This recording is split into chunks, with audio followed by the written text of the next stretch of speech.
In the shadows of Xiaofeng Tower, a sense of unease settled over Huang Yu, a young and resourceful handyman, as she pondered the mysterious letter she was tasked to deliver, a letter that would change her life forever. Suddenly, the tranquility of the night was disrupted by the sound of rustling leaves and twigs, a signal that she was not alone, and the presence of lurking figures outside the customs house sent shivers down her spine. A secret edict from Commander Lu Zhan, the renowned leader of the Jinyiwei guards, had been circulating, and Huang Yu couldn't help but wonder if her simple task was connected to the mysterious case involving Tong Tian, a case that could potentially put her in grave danger. With a deep sense of trepidation, Huang Yu proclaimed her innocence, her voice laced with fear, as she asserted that she had been wrongly accused, and the weight of the embroidered spring knife in her hand seemed to grow heavier with each passing moment. As she reflected on her humble beginnings as a servant in Xiaofeng Tower, Huang Yu couldn't shake off the feeling that she was trapped in a desperate situation, with no clear escape from the impending doom that loomed over her.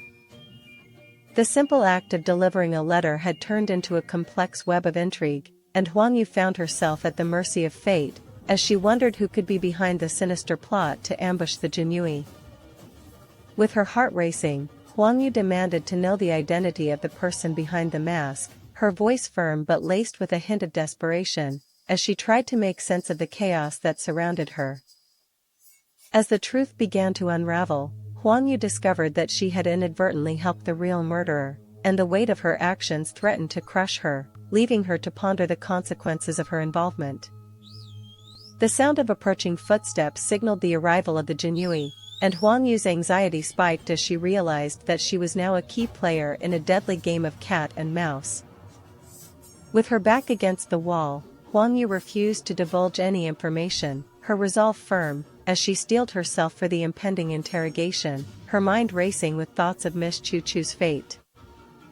As the darkness closed in, Huang Yu's thoughts turned to Miss Chuchu, and she couldn't help but wonder what had become of the enigmatic woman, her voice cracking with emotion as she begged for answers. The command to stop pretending and rise to her feet sent a shiver down Huang Yu's spine, as she realized that she was completely at the mercy of her captors, and the true extent of their intentions remained a terrifying mystery. As the truth about Miss Chuchu's disappearance began to surface, Huang Yu's world was turned upside down, and she was forced to confront the harsh reality that her actions had set in motion a chain of events that would change her life forever. With each passing moment, the silence grew thicker, and Huang Yu's anxiety reached a boiling point, as she waited with bated breath for the next revelation, her heart pounding in her chest like a drum. As the hours ticked by, Huang Yu's thoughts turned to the mysterious figure known only as Jade-Faced Jianluo, and she couldn't help but wonder if she would ever uncover the truth behind the embroidered spring knife and the sinister plot that had engulfed her life. And so, Huang Yu's perilous journey continued, as she navigated the treacherous landscape of secrets and lies, her heart heavy with the weight of her own fears, and the fate of Miss Chuchu hanging precariously in the balance.